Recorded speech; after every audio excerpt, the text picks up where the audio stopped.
Señal directa.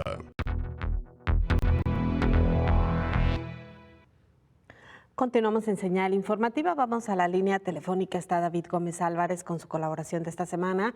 David, buenas tardes. ¿Cómo estás? Adelante. Buenos días, ¿cómo están? Y buenos días al auditorio. Pues el día de hoy para hablar del escándalo en que se ha convertido el caso de Jaime Bonilla, gobernador electo de Baja California. Me parece que lo que se juega en ese estado norteño no es un asunto local, sino uno con implicaciones y alcances nacionales. El riesgo de una regresión autoritaria en el estado norteño de Baja California me parece que no solo afectaría a los bajacalifornianos, como ellos han estado tratando de insinuar lo que es un asunto solo de ellos, sino que en realidad podría afectar a todos los mexicanos. El intento por extender ilegalmente el periodo de gobierno no únicamente rompería el orden constitucional, insisto, y democrático de esa entidad federativa, sino que abriría la puerta para que pudiera suceder lo mismo en otros estados del país y, por qué no, a nivel nacional. Se trata, por tanto, de un asunto de la mayor gravedad para el futuro de la democracia en México. Por eso tenemos que poner atención a lo que allá está ocurriendo.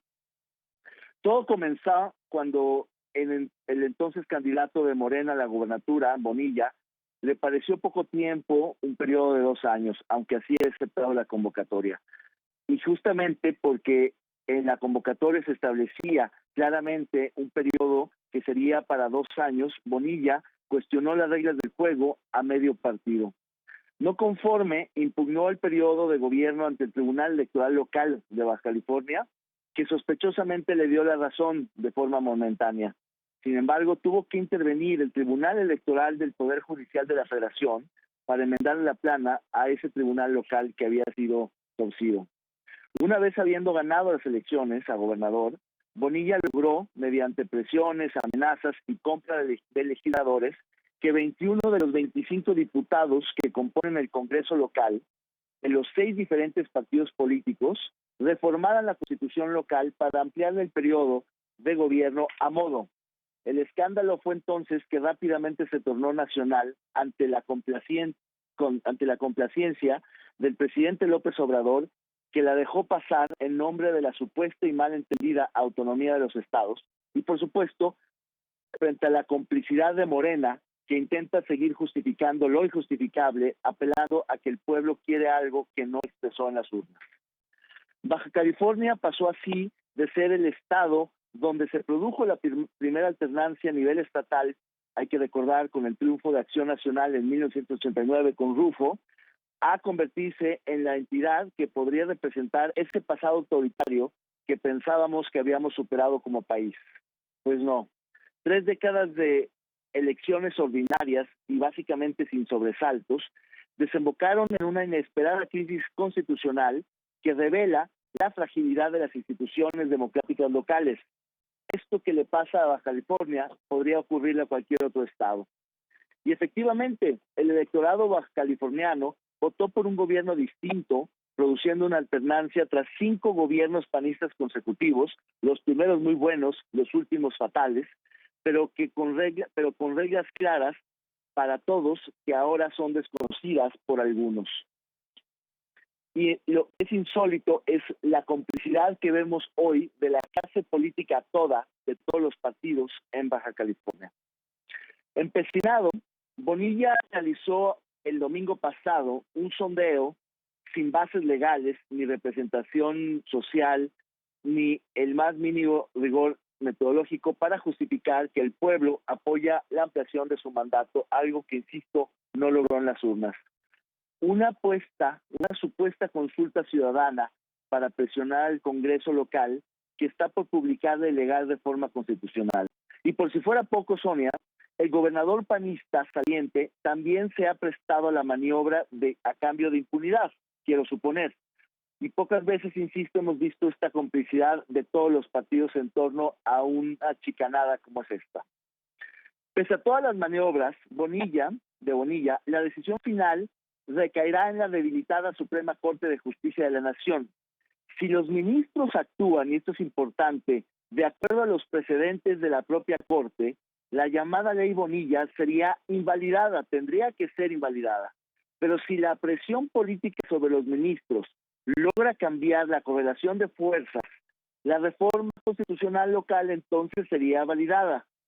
Para declararla inconstitucional se requieren 8 votos de los 10 ministros en funciones. Hay que recordar que solo hay 10 porque renunció Medina Mora, de los cuales 2 fueron designados ya por este presidente en la actual administración.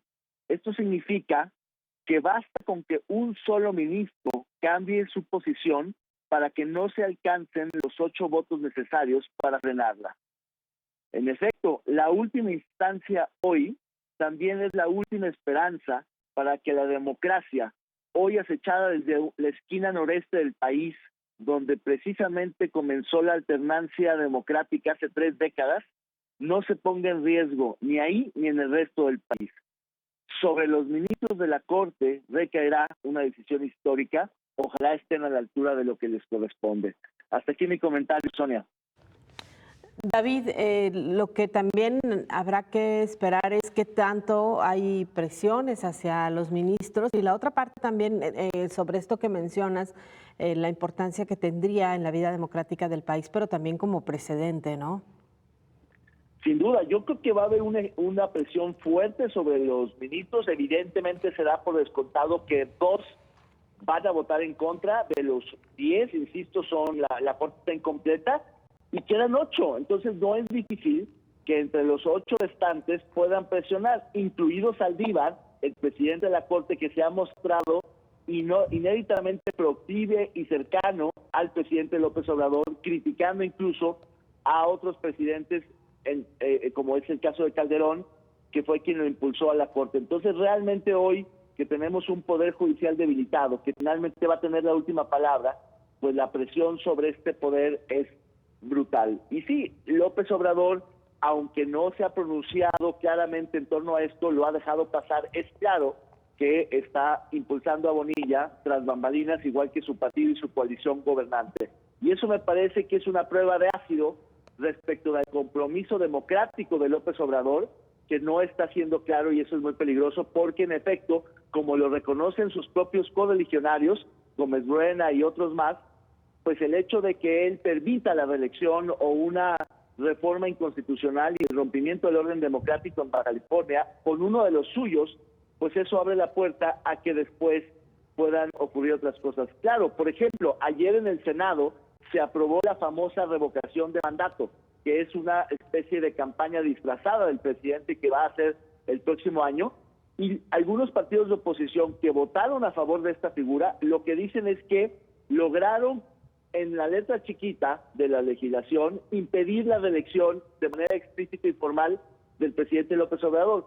Algo por lo demás un poco curioso, porque en la Constitución misma la reelección está prohibida, al menos a nivel presidencial. Entonces, me parece que la sola discusión, Sonia, del quebranto del orden democrático en este país, ya sea en un estado, en un municipio o a nivel nacional, me parece gravísimo, sobre todo después de 30 años de luchas para haber logrado elecciones limpias, equitativas, competitivas y de haber construido instituciones democráticas tan importantes como los institutos electorales.